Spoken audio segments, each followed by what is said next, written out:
Nous sommes le samedi 25 novembre 2023. Mesdames, Messieurs, bonjour et bienvenue à cette nouvelle session d'information sur Abidjan Sport, épisode numéro 13. Et au sommaire de cette nouvelle édition, nous parlerons des éliminatoires de la Coupe du Monde Zone Afrique. Les deux succès des éléphants de Côte d'Ivoire face aux Seychelles et face à Gambie meubleront, n'est-ce pas, l'actualité.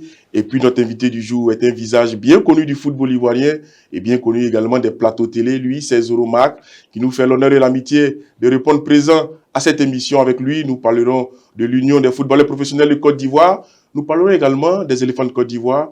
Et je m'en voudrais de ne pas lui demander des nouvelles de notre cher Didier Drogba. Mesdames, Messieurs, installez-vous confortablement, car Abidjan Sport démarre maintenant.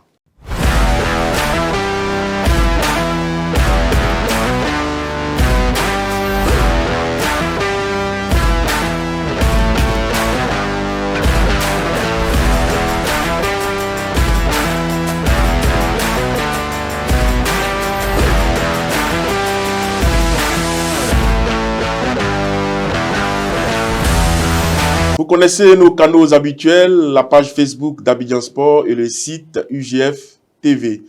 Avec moi ici en plateau, Choualio Diomandé. Bonjour Choualio. Bonjour Kader. Comment vous allez? Oui, ça va très bien.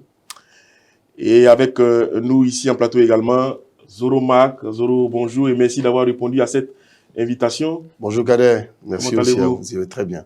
La forme? Ouais, ça va, on est là. Ah, super, avec vous, nous allons passer ces quelques minutes de bonheur, de pur bonheur, j'ai envie de dire, parlant de football. Et tout de suite, nous irons à la minute consacrée à Choualio Diomandé, qui a décidé également de se mettre à l'heure des éliminatoires de la Coupe du Monde, zone Afrique. C'est juste après ça.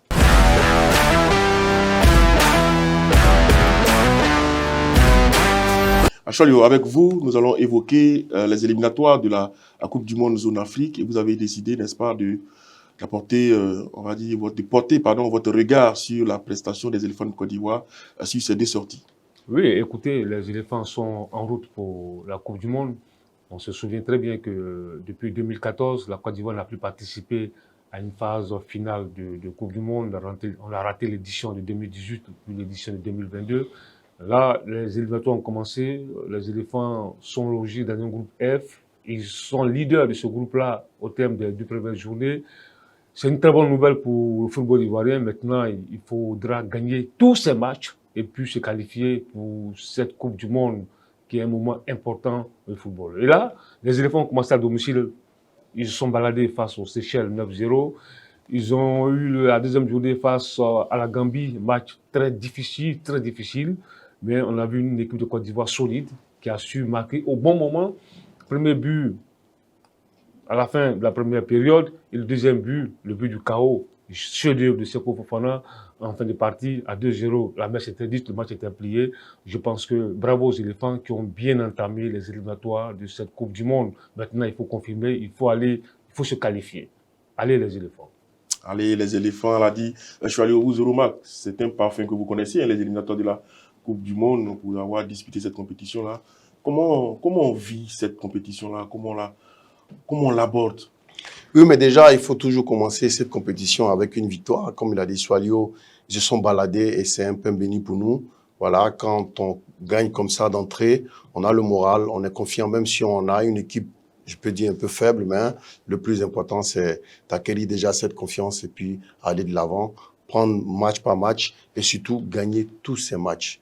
Tous ces matchs, ça vous met à l'abri et puis bon, je pense que la Côte d'Ivoire a vraiment besoin de cette qualification. Alors, messieurs, vous avez mis le pied à l'étrier avec cette, on va dire, double performance des éléphants de Côte d'Ivoire. D'abord face aux Seychelles, 9-0 au stade Alassane Ouattara de BMP. Et puis ce déplacement en Tanzanie pour affronter les Scorpions de Gambie.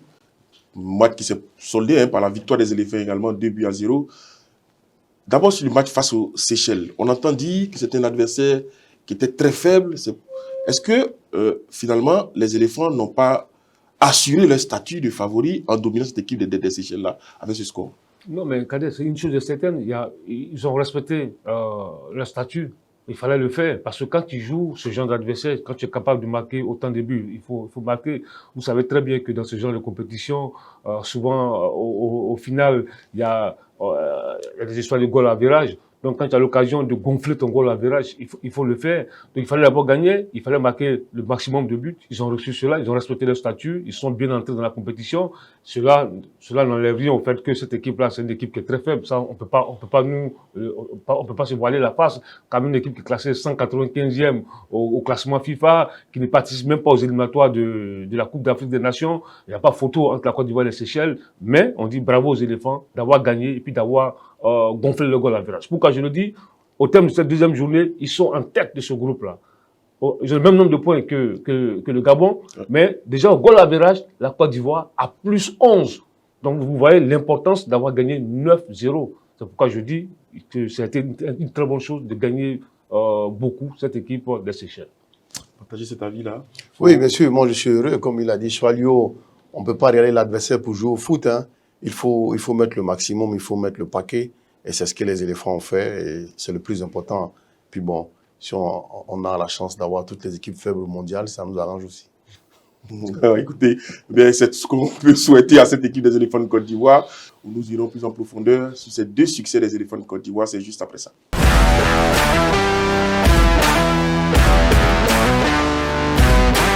Alors, messieurs, nous revenons plus en profondeur sur les deux sorties des éléphants de Côte d'Ivoire. D'abord, face aux Seychelles, l'équipe composée par Jean-Louis Gasset annonçait-elle les couleurs de ce score fleuve? Écoutez, c'est trop dit, mais une chose est certaine, c'était quand même un 11 de départ qui a surpris tout le monde, parce qu'on ne s'entendait pas à une équipe de Côte d'Ivoire alignée en 3-5-2 avec Allais et Konaté Karim. Il y a eu le débat avant le match, est-ce qu'il fallait titulariser, mais l'entraîneur a décidé de mettre les deux, Allais en pointe et Konaté Karim qui tournait autour de Allais, et puis dans le cœur du jeu, on a vu ce trio qu'on connaît désormais, c'est la certitude de cette équipe-là, Kessie, Sangaré et Seko, et puis d'une défense à 3 avec Willy, Ndika et Aurier. Inédit, ce 3-5-2 qu'il avait déjà tenté, mais qu'il avait mis, qu'on appelle au garage, il a ressorti ça, et on a vu une équipe de Côte d'Ivoire qui a attaqué cette équipe de Seychelles. Franchement, il faut dire que ça a marché. Ça a marché puisque le score a été très lourd. Et après, il y a eu des changements qui ont été effectués, une variation tactique. Maintenant, moi, je veux revoir ce 3-5-2 face à une autre équipe. Parce que face aux Seychelles, bon, on va pas revenir là-dessus, c'est une équipe assez faible, mais on a envie de voir cette équipe, ce 3-5-2 face au Mali, pourquoi pas la Guinée, face à l'Algérie, face au Maroc, parce que, pourquoi pas tenter ce duo Allais et Konaté Karim. Ça peut apporter beaucoup, ça peut déstabiliser beaucoup, et puis il faut souligner 6 mois d'Ingra, c'est une promesse. C'est vraiment une pépite. Je pense que ce garçon-là a marqué des points. Il pourrait être l'une des vedettes, l'une des surprises, l'une des grosses révélations de la prochaine Coupe d'Afrique des Nations. Alors, parler de la doublette Sébastien Haller, Konaté Karim, comment vous l'avez trouvé sur ce match face aux Seychelles? Mais Kader, il faut savoir que je me réjouis de l'initiative prise par l'entraîneur, parce que ce petit Konaté Karim, il a la dalle, il a faim. Et puis, c'est le futur du foot. Moi, j'ai toujours aimé ce joueur. Et le mettre dans un match, je ne veux pas dire un match comme ça, mais c'est de lui donner de la valeur et de la confiance. Comme il a dit Choalio, et aujourd'hui, l'entraîneur a mis la jeunesse. Quand je dis jeunesse, parce qu'ils sont presque tous jeunes, mais je veux parler de ceux qui ont 18, 19, pour ne pas dire 20, qui ont donné du souffle à cette équipe-là. Et cela m'a vraiment pris. Et puis, pour revenir encore, il faut savoir que l'entraîneur est en train de changer. C'est très bon. Pourquoi? Parce qu'il essaye plusieurs systèmes.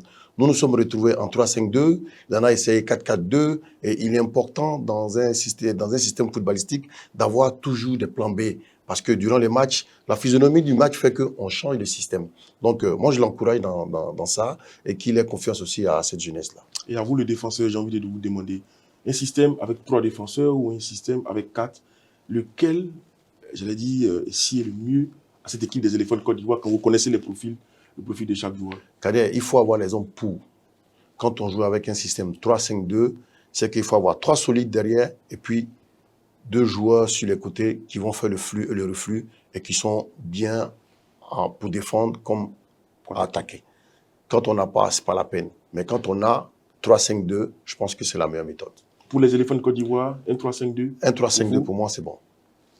Il y a eu ce match également, hein, avant de parler de ce match-là, il y a ce phénomène que vous évoquiez tout à l'heure, Simon Adingra, vous, quelle impression il vous laisse, Zoromak? Simon Adingra, c'est un délice. C'est de la qualité. Voilà, c'est des joueurs qui n'ont pas besoin d'arriver dans les 10 mètres pour pouvoir marquer un but, mais depuis les 30, les 25, ils nous font rêver. Et moi, il a dit Soalio, c'est le futur. L'association Ndika Boli vous a-t-elle convaincu sur ces deux sorties? Moi, j'adore cette paire. Boli, il est solide, il est intelligent, il anticipe. Ndika, il est prêt, il est jeune, mais il donne l'impression, il a une maturité. Donc moi, cette paire-là me plaît beaucoup. Je vais demander la même question. Je pense que cette paire dégage de la solidité, de la sérénité. Vous n'allez pas voir ces deux-là en train de dégager des ballons. Non, ils sont sereins. Quand tu vois Ndika, ils sont toujours bien placés. Quand tu vois Ndika, beaucoup de sérénité, il est toujours bien placé. Et là, déjà, il y a une complicité qui naît. Parce que je ne parlerai pas du match contre les Seychelles. Mais contre la Gambie, ils ont dégagé beaucoup de sérénité. Et là, je pense qu'on a envie de les revoir face à d'autres équipes, puisque la CAN, c'est le premier match, c'est le 13 janvier. Il y aura les matchs amicaux de fin d'année, en décembre, les matchs de préparation. Donc, on aura l'occasion de les revoir. Honnêtement, je pense qu'il a sans doute trouvé sa paire pour cette Coupe d'Afrique. Monsieur, j'insiste sur la question de la défense parce que j'ai envie de vous poser une question. Est-ce qu'on peut dire, avec les performances de Ndika, de Boli, de Ousmane, est-ce qu'on peut dire que la page Bailly, Bertrand, Eric est définitivement tournée, ou est-ce qu'il y a encore des possibilités de le revoir dans cette sélection? Écoutez, en football, on ne dit jamais, jamais. Les choses vont très vite en football. Et on ne sait jamais ce qui peut se passer. Eric Bailly, aujourd'hui, peut-être que c'est une bonne nouvelle pour Eric Bailly. La CAF a décidé de passer à 27. Là encore, il y a 4 places qui se dégagent. 27 joueurs sélectionnés. Sélectionnés pour la Coupe d'Afrique. Donc ça veut dire que Eric Bailly, s'il commence à jouer, s'il commence à retrouver du rythme, il peut retrouver cette équipe de Côte d'Ivoire. Sur le football, ça va très vite. Donc, on ne dit jamais, jamais. Après un joueur comme Eric Bailly, s'il revient en forme, est-ce qu'on en fait un titulaire quand il revient ou on le met sur le banc? C'est là aussi la question. Vous qui avez été joueur, comment on gère ce genre de situation? Mais Kader, quand on parle d'une équipe nationale, il faut savoir que c'est le meilleur du moment. Si Bailly revient à sa meilleure forme, qu'il est productif, qu'il est bon, je pense que sa place est là. Parce que c'est quelqu'un de très intelligent. Techniquement, il est bon, il est solide. Donc, on a toujours besoin de lui. Voilà.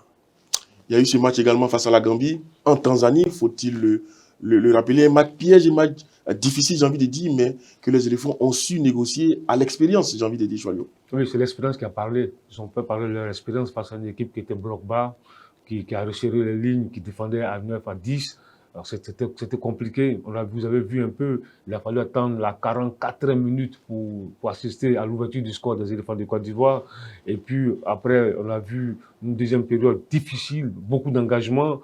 Les éléphants avaient le ballon, mais cette équipe-là ne s'est pas désolidarisée, qui était bien en place, qui était bien structurée et qui avait son attaquant fétiche, Moussa Baro, en pointe. Et puis, il y a eu ce coup de génie de Seko Fofana pour plier le match, pour assommer cette équipe de Gambie.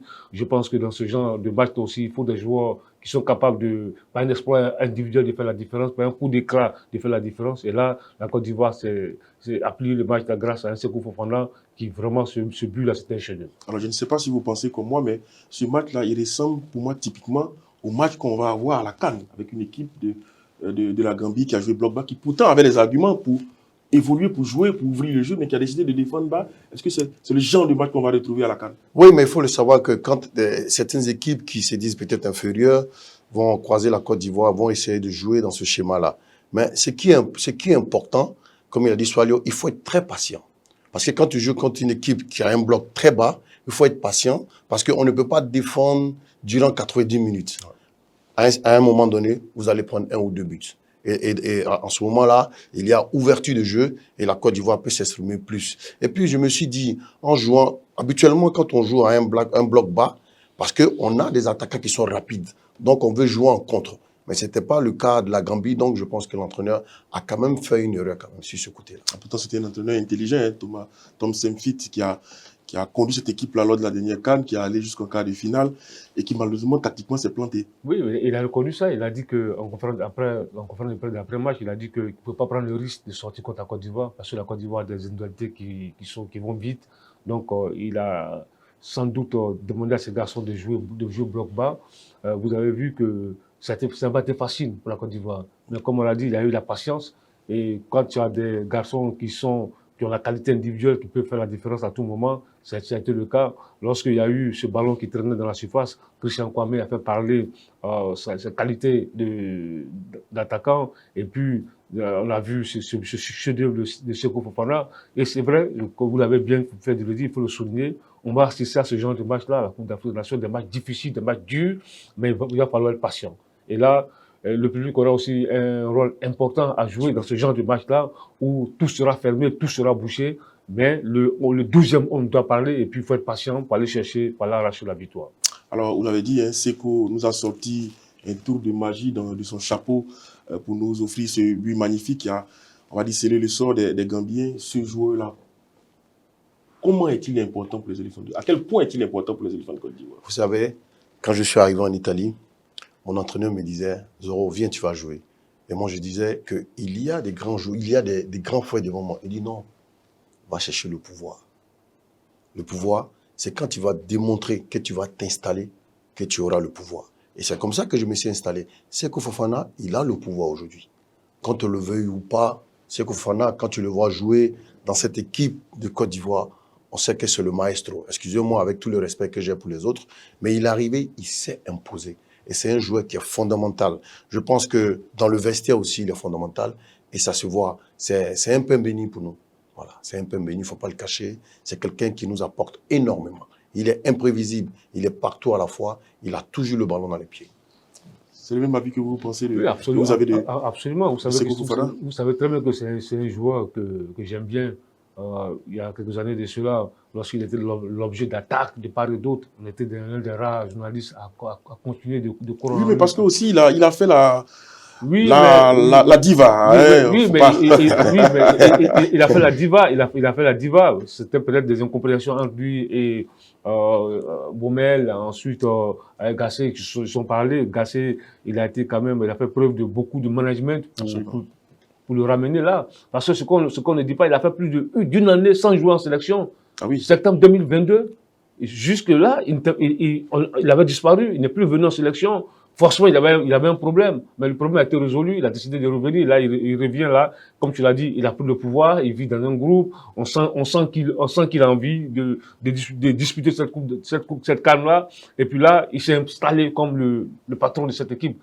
Le patron technique de cette équipe-là. Et il y a eu beaucoup de choses qui ont été dites. Il n'a pas eu besoin de brassard. Il n'a pas besoin de brassard pour s'exprimer. Sans le brassard, il s'exprime. Sans le brassard, il a débloqué, il a assommé la Gambie. Je pense que c'est un très bon état d'esprit. Il faut continuer comme ça avec ce garçon-là pour la Coupe d'Afrique des Nations. Monsieur, 2 matchs, 2 victoires pour les éléphants de Côte d'Ivoire. 2 matchs et 2 victoires pour le Gabon également. Pour vous, ça sera l'adversaire contre lequel il va falloir batailler dur pour décocher cette qualification? Oui, après 2 journées, c'est l'adversaire qui se dégage. C'est le grand rival qui se dégage déjà. Maintenant, vous avez vu, on va voir l'importance de ce 9-0 contre les Seychelles. Parce que j'espère que les Seychelles ne vont pas prendre une valise face au Gabon. Non, mais même s'ils prennent une valise, il y a cette double confrontation, Côte d'Ivoire-Gabon et Gabon-Côte d'Ivoire. Oui, mais on ne sait pas comment ça va se passer. Justement.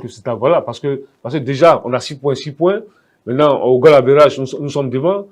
Donc, si les Seychelles prennent une valise, et puis nous, maintenant, on a le volant en main. Il faut gagner. Ouais, il faut gagner nos matchs. C'est tout. Et je pense qu'aujourd'hui, on a les moyens de le faire. Et là, il faut qu'on ait cette équipe pour la Coupe du Monde, parce que la Coupe du Monde, on a la chance d'assister à la Coupe du Monde. Toi, tu as couvert la Coupe du Monde, toi, tu as joué la Coupe du Monde, nous aussi, nous avons couvert la Coupe du Monde avec vous, Zoromac. Donc, c'est une compétition qui est assez importante. On a envie de revoir les éléphants à la Coupe du Monde. Parce que quand tu n'as pas participé en tant que joueur ou en tant que journaliste à une Coupe du Monde, tu ne peux pas maîtriser l'importance d'une Coupe du Monde. C'est pourquoi moi, je dis, franchement, il faut que les éléphants retrouvent la Coupe du Monde. Quand tu es une grande nation de football, tu dois être présent à la Coupe du Monde. Avant la Coupe du Monde, il y aura la Coupe d'Afrique. Messieurs, je vais terminer par cette question sur cette rubrique actualité. Est-ce que de plus en plus, on va vers, on va dire, un satisfecit du rendu des éléphants, ou on est plutôt encore dans le doute? Non, le commencez doute, par vous, Joyeux. non, le doute, non, je ne dis pas qu'on ne peut pas dans le doute. Il faut continuer de travailler. Rien n'est acquis. Il faut oublier le match contre Seychelles, il faut oublier le match contre la Gambie. Il faut maintenant se mettre au travail, il faut préparer la Coupe d'Afrique des Nations, parce que la Coupe d'Afrique des Nations, c'est une compétition qui est très difficile. C'est les matchs chaque jour. Il y a la gestion de l'événement, la gestion émotionnelle. Et on ne sait jamais, il faut prier Dieu qu'il n'y ait pas de blessés, qu'il n'y ait pas de pépins. Parce que c'est aussi ça. Tu sais, à la veille des grands événements, il y a souvent ça, le meilleur joueur qui se blesse, il y a une méforme qui commence. Donc, c'est compliqué la Coupe d'Afrique. Donc, tout le monde veut venir gagner cette Coupe d'Afrique-là. Donc, il y a une gestion émotionnelle, il y a une gestion de l'effectif, il y a un management qu'il faut faire parce que tous les joueurs ont la qualité. Maintenant, tout dépend maintenant du management, tout dépend de la gestion. Non, mais moi, je suis satisfait. En tant qu'ancien joueur, j'ai vu quand même un état d'esprit de gagneur et de responsabilité dans le visage de ces joueurs-là. Et c'est ce qui, pour moi, me met en confiance et puis bon, me rend heureux quand même. Est-ce que vous avez l'occasion d'échanger avec cette génération? Non, que vous le dites? Non, pas encore, mais bon, on se parle puisque j'ai Faye MS avec qui j'ai joué, on se voit de temps en temps, j'ai Aruna avec qui j'ai une affinité, on se voit, donc ils nous donnent quelques informations, on essaie aussi de leur apporter notre expertise et ils vont transmettre, voilà. On n'est pas tous là-bas, mais on se parle. Ben écoutez, continuez de prodiguer de sages conseils à vos anciens coéquipiers qui sont avec la sélection nationale. Si nous refermons la rubrique actualité pour le grand témoin.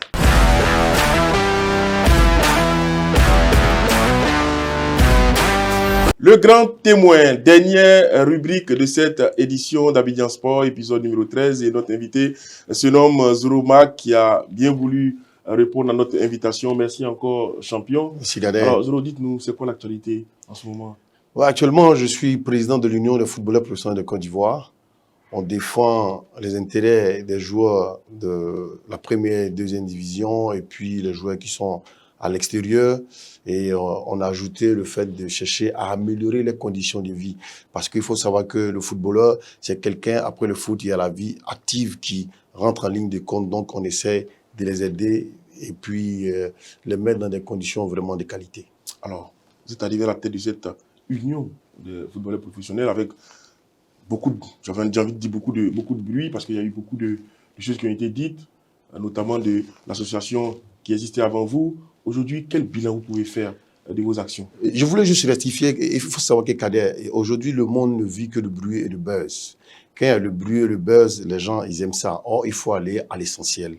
Je pense que dans toute activité, dans toute corporation, on peut avoir plusieurs associations. Nous, ça ne nous dérange pas.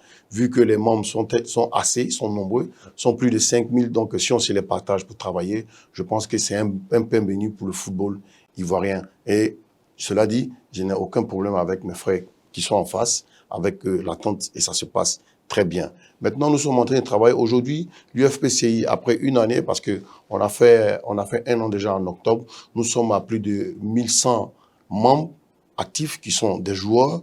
Et derrière ça aussi, on a fait une petite technique qu'on appelle le 12e homme. Comme ça le disait tout à l'heure, il faut le 12e homme pour encourager l'équipe nationale. Le 12e homme, c'est des fanats du sport, c'est des fanats du foot qui sont avec nous, c'est des membres, c'est des sympathisants qui payent les cartes, qui nous accompagnent, qui nous dirigent, qui nous donnent leur avis. Et ces mêmes personnes aussi sont des chefs d'entreprise qui viennent avec leur entreprise pour qu'on puisse développer ensemble le football dans notre pays. Parce que c'est une synergie, il y a tellement des activités, il y a tellement de choses à faire pour amener le footballeur à être à un niveau. Concrètement, qu'est-ce qui vous différencie de l'association qui existait avant vous? Qu'est-ce qui vous différencie dans le traitement? Qu'est-ce qui a changé dans la vie des footballeurs? Et je veux pas faire de comparaison, mais je veux dire ce que nous sommes en train de faire. Allez-y. Déjà, on a pensé à la formation du joueur. On a mis une assurance en place pour le joueur. On a des joueurs qui sont suivis. On a des joueurs aujourd'hui dont les salaires sont payés régulièrement. Quand le salaire n'est pas payé tout de suite, on se met à la tâche. On rentre en contact avec le président, on discute avec lui, et puis ça se passe bien parce que les présidents sont vraiment flexibles, ils sont compréhensifs, et ça fait que déjà, ce minimum, ce iota, permet aux joueurs d'être épanouis. Donc voilà un peu pour ne citer que les autres. Où trouvez-vous les financements pour assurer tout ça? Kader, il faut savoir que toute association vit de ses cotises. Et nous, on a mis en place des présidents d'honneur, les membres sympathisants, tout à l'heure, j'ai dit, et nous sommes aujourd'hui à près de 2000 membres sympathisants qui cotisent à hauteur de 5000 avec cet argent. On se déplace, on va à Boaké, on attend aussi les gros financements qui vont venir de l'autre côté, voilà, tout tranquillement pour que nous puissions travailler. Justement, un an après votre création, aujourd'hui, quel est votre lien avec la FIFPro? Vous parlez d'attendre financement qui vient de l'extérieur. C'est sans doute le financement de la FIFPro que vous attendez. Aujourd'hui, quel est votre lien avec la FIFPro? Non, avec la FIFPro, ça se passe bien. Il faut savoir qu'il y a des étapes à suivre pour avoir accès au financement, et c'est ce que nous sommes en train de faire. Mais pour nous, ce qui est important, c'est le positionnement local.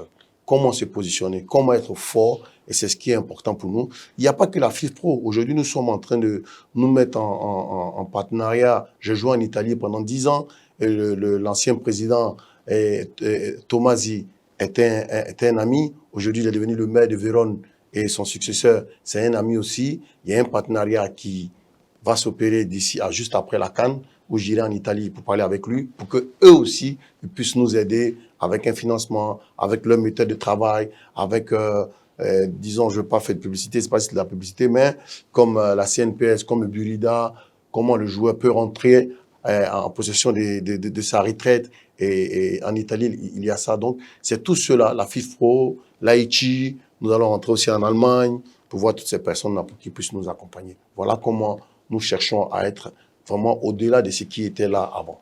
Aujourd'hui, quelles sont vos relations avec Cyril Domoro? Cyril Domoro, c'est mon aîné. Ça se passe très bien. Quand on se voit, on se taquine, on parle, on rigole. Il n'y a aucune animosité. Il sait que je suis en train de travailler. Je sais qu'il travaille. Il est aussi avec la fédération où il accompagne nos jeunes frères dans cette noble compétition qui est la CAN. Donc, il a son boulot, j'ai le mien et tout se passe vraiment bien. Alors, on ne peut pas vous avoir sans parler de Didier Drogba. Vous êtes très proche. Vous étiez un des cadeaux de sa campagne durant les élections à la Fédération ivoirienne de football. Comment il y va et qu'est-ce qu'il prépare? Parce que pour beaucoup d'Ivoiriens, il y a un silence. Didier Drogba est muet. Qu'est-ce qu'il prépare? Didier, il va bien, il est dans ses affaires, il bouge beaucoup. Je veux dire que son silence est bienvenu quand même, au même titre que Sori Diabaté, et président Sori, parce que c'est des personnes qui sont vraiment vues.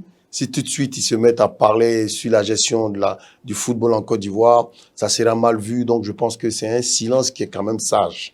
Et puis derrière, comme Didier, c'est quelqu'un, et je le dis, nous sommes en Afrique, tout ce que tu fais, il faut voir, il faut que les gens puissent voir. Donc, il est en train de travailler. Il va revenir en forme pour toujours accompagner le football ivoirien, même si ce n'est pas dans le domaine de la présidence et de la fédération. Ça sera dans un domaine toujours footballistique, mais sous un autre angle. Ce qu'on attend de voir justement, c'est qu'est-ce que Didier fait pour le football, notamment sur le plan local. Qu'est-ce qu'il fait? Parce que, comme vous l'avez dit, les gens ont besoin de voir ce qu'il fait. Parce qu'on a l'impression que depuis les élections sont passées, il est tombé dans une sorte d'oubli, machin. C'est quoi avec le mot? Qu'est-ce qu'il fait que nous ne savons pas? Bon, actuellement, il est avec le Cocan, pardon, il est en train de travailler avec eux et pour cette canne. Donc, je pense qu'il est dans cette tâche-là pour l'instant. Chalio? Oui, mais je pense que c'est vrai que vous êtes très proche de Didier Drogba. Et vous l'êtes toujours d'ailleurs. Vous l'êtes toujours. Est-ce que Didier Drogba sera encore candidat en 2026? Chalio, pour l'instant, je ne sais pas. Et je pense que 2026, c'est encore long. Donc, Didier, il est en train de réfléchir, il est en train de voir.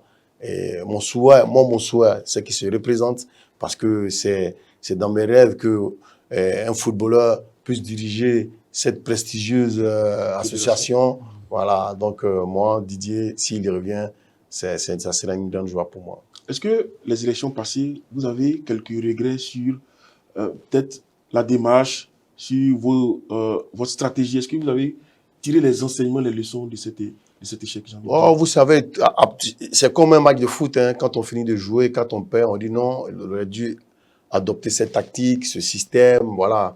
On met en place avec des personnes qui sont des gens qui ont l'habitude des campagnes ou bien des élections. On les appelle, ils nous font un business plan, des objectifs, des projets. Quand ça ne marche pas, voilà, ça ne marche pas. Peut-être que nous sommes tellement arrivés avec la mentalité européenne à pouvoir changer un système qui est là depuis plus de 35 ans. Peut-être ça a été quand même un péché pour nous.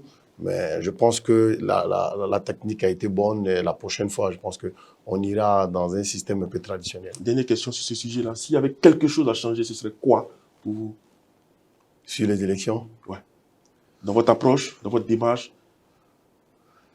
Il n'y avait rien à changer. Il n'y avait rien à changer. Moi, je dis sincèrement, je ne veux pas donner des secrets d'État ici, mais un président des clubs, c'est celui qui est mentalement à sa vision, mentalement à son ami qui est Kader. Son ami, c'est Swalio, donc je reste avec lui. Quel que soit le projet qu'on me propose, je reste avec Kader parce que il a aidé à faire sortir le corps de ma mère quand elle est décédée à Ivoseb, quand ma fille était malade. Pour vous, c'était plus dans l'émotion, dans Non, la reconnaissance? les gens sont restés dans l'émotion, dans la connaissance, au lieu de rester dans un projet à long terme qui va permettre au développement de son club. Et ça se voit. Aujourd'hui, il y a des présidents des clubs, dont je vais citer le nom du club, le président de Boaké, qui est aujourd'hui comment on dit ça, au COMEX, mais qui ne paye pas ses joueurs. Si vous allez à Boaké, les conditions de vie des joueurs sont précaires, des joueurs qui vivent dans les 2 chambres salon avec un puits, c'est très dangereux. Il licencie les joueurs à tout bout de champ, c'est comme il veut, mais ces personnes-là ne peuvent pas être dans le COMEX. Ces joueurs vous sollicitent très souvent? Mais ces joueurs sont nos membres. Ces joueurs sont nos membres. Aujourd'hui, nous sommes en litige avec lui. Avec lui. Et c'est quelqu'un qui ne veut pas comprendre. Je le dis sincèrement parce que c'est les gens à dénoncer. Moi, je lui dis personnellement qu'il ne peut pas être dans le football. Parce que c'est pas un amoureux du football. Celui qui aime le football, il est là pour le bien-être du football, mais il ne cherche pas à le rendre malade. Voilà. Alors, je remarque qu'on ne peut pas vous avoir sans parler de votre carrière de footballeur. Vous avez fait 2 Coupes d'Afrique des Nations, 2006, 2008. Oui. Pour vous, la plus marquante, c'est quoi? C'est laquelle des deux? C'est 2006 quand même, parce que c'était ma première CAN. Avant d'arriver à cette CAN-là, j'ai eu un peu de difficultés avec mon club, qui ne voulait pas me laisser partir, mais c'était mon rêve de gosse de jouer quand même une CAN. Et je suis allé, c'était l'émotion, c'était la joie, c'était un partage. C'est d'abord un partage avec des amis avec lesquels nous avons passé près de 2 mois ensemble, c'est-à-dire de la préparation jusqu'à la fin de la campagne, et aussi rester en communion spirituelle avec tout le peuple ivoirien qui était dans un délit et le souhait que cette coupe revienne au pays. Et il y avait, je peux dire, un amour fou, et vraiment j'ai passé un moment de ouf. Moi, j'ai envie de vous demander, sur la CAN 2006, vous disputez la finale face à l'Égypte, vous perdez au tir au but. Qu'est-ce qui a manqué, justement, à cette génération-là, sur cette CAN 2006? Kader, moi, je peux dire que c'est le destin qui nous amène là. Sinon, on était vraiment un groupe solide, on était unis. Il y avait de la fraternité, il y avait de l'amour. C'est vrai que même les frères arrivent à discuter, à se faire des petits palabres. Il y avait au sein de ce groupe-là, mais tout de suite, les morceaux étaient ressoudés, collés, et on avait le même, dans le football, surtout dans une équipe, quand vous n'avez pas la même vision ou le même objectif, vous passez toujours à côté. Et nous, rien ne nous a manqué à part cette chance-là. Chalio? Effectivement, vous parlez de 2006, c'était votre première Coupe d'Afrique des Nations. Et puis, il y a eu 2008 aussi. Ouais, au Ghana. Au Ghana. Votre premier but en sélection, c'était face au Mali. C'était face au Mali. Troisième match de poule. Oui. Ce but de la tête, là. On a vu que les éléphants ont écrasé le premier tour. Et puis, en demi-finale, il y a eu cette sortie de route. Ce demi-finale face à l'Égypte. Face à l'Égypte. Qu'est-ce qui a manqué? Encore l'Égypte. Qu'est-ce qui a manqué aux éléphants face aux pharaons d'Égypte? C'est ce que j'ai dit tout à l'heure. J'ai dit que on ne peut pas trahir ou bien faire sortir des secrets d'État, parce que c'est quand même notre travail, et je vais rester un peu réservé là-dessus. Sinon, ce match-là, je ne pouvais pas dire qu'il était à notre portée, mais il y a eu tellement de petits problèmes que ça a mené quand même à l'échec. Voilà. Quel problème? Je veux rester là. Je veux rester là parce que vous savez, comme je l'ai dit, on vit du buzz. Dès que ça va sortir. Mais nous, la meilleure information, c'est pas le buzz. Non. C'est l'info. Non. C'est ce qui fait la différence entre voilà, les journalistes. C'est des secrets d'État. Je préfère garder ça pour moi. Et puis bon, je pense que ceux qui étaient là en ce moment-là, aujourd'hui, qui se retrouvent comme des dirigeants dans cette équipe nationale, prenons ça comme exemple pour ne plus que ça arrive à cette équipe. C'est tout. Est-ce qu'il y avait des problèmes entre les joueurs? Jamais. Jamais, jamais. Donc, c'était quoi le problème? Soalio, Soalio, Oui. il faut qu'on gagne cette CAN. Mais justement, il faut tirer les leçons Bien sûr. des échecs précédents. C'est la raison pour laquelle j'ai dit, ceux qui étaient là avec nous en 2008 se retrouvent aujourd'hui, nous sommes en 2023. Ouais. Et je pense qu'ils ont tiré des leçons de cet échec-là et ça va plus se répéter, c'est ce qui est important. Mais justement, qu'est-ce qui a manqué à cette génération-là, 2006, 2008, pour gagner une Coupe d'Afrique des Nations? Soalio, pour moi, c'est le destin parce qu'on avait tout. On avait tout. On avait tout. Le talent y était, la cohésion, le vivre ensemble. Franchement, à un certain moment, nous, on venait régulièrement, mais on n'avait pas la chance d'être titulaire. On pouvait se dire, bon, écoute, comme je ne viens pas régulièrement, je ne viens plus. Mais j'avais envie de venir parce que je voulais passer du temps avec des frères. Je voulais être au milieu de cette victoire à chaque fois quand on gagnait. Donc, c'était ça. On vient dans un endroit quand on aime cet endroit-là. Et rien ne nous manquait là-bas. C'est le destin, je mets ça sur le compte de la vie. Voilà. Il y a ce match face au Mali, Jean-Louis en parlait tout à l'heure, où Matou a le premier but, mais il y a une petite histoire autour de ce match entre Seydou Keita et Yatouré. Oui, je pense que les deux étaient coéquipiers et tout ça, donc il y avait un petit challenge, voilà, et puis bon, on s'était parlé la veille avec ces gars, donc ils se disaient qu'ils allaient nous chicoter. Oh, on avait tous deux besoin d'un match nul pour aller au deuxième tour. Absolument. Et ils ont voulu nous humilier. Bon, tout de suite, on s'est retroussé les manches et puis bon. Avec une équipe B. Ouais, avec une équipe B, on a tapé là-dedans. Mais une équipe B composée des Didier Drogba, des autres, tout ça. Donc on avait une équipe de ouf. J'étais dans l'axe avec un certain Zokora Maestro, qui est l'homme aux 153 sélections. À qui nous disons bonjour. On avait Romari qui était devant la défense.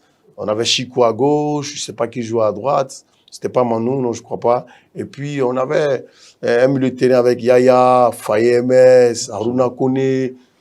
C'était une équipe de ouf. Taulier. Voilà, c'était une équipe de ouf. Et voilà, on a écrasé le Mali. On avait envie de jouer. Nous, c'était notre premier match de la compétition. Donc, il fallait démontrer que on n'était pas venu pour chauffer le banc, on était venu pour être disponible à cette équipe nationale.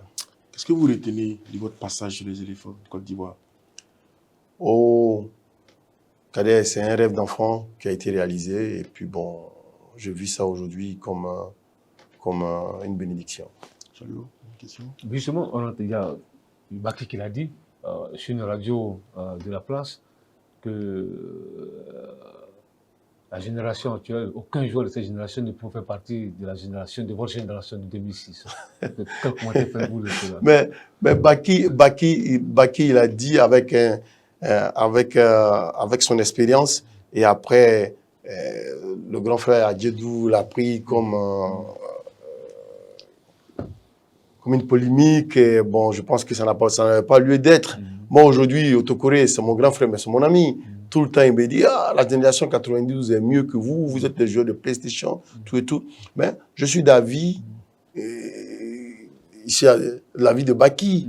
Voilà, on avait de très grands joueurs. C'est vrai que cette génération, ils sont très, très bons, mais quand même, de l'autre côté, c'était de la qualité. Justement, pour rester dans cette génération-là, la CAN, c'est dans pratiquement 2 mois.